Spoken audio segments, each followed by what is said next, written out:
Hey, what's up you guys? Gemini Just Review here, coming at you with infinite flight video of the Qantas 767-300. This plane is landing in JFK on runway 4 left.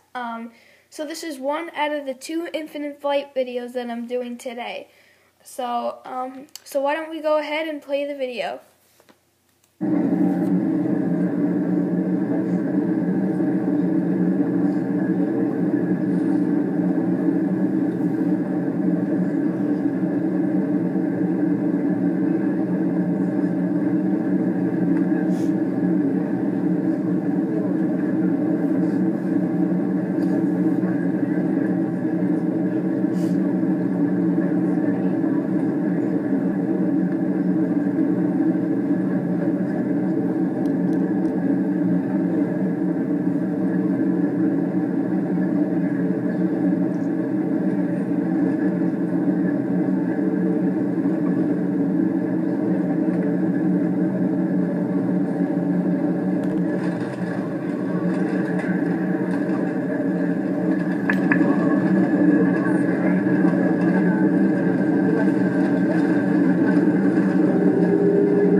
Ladies and gentlemen, please remain seated with your seatbelt fastened around you for just a few more moments until the captain taxis the aircraft to the gate.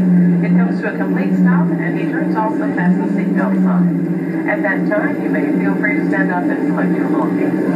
Please be careful when you open the overhead bins. Sometimes the items in them will shift during flight. Please take a few moments to check around your seat, the seat back pocket in front of you, coat closets, and overhead bins for any personal items that you might have brought on board with you today and don't wish to leave on board. As we taxi to the gate, please keep the aisles clear of any of your carry-on luggage. On behalf Okay, so that was just a short video of the 767 taxiing to the gate and landing on runway 4 left at JFK. So please comment, like, and subscribe, and stay tuned for more videos.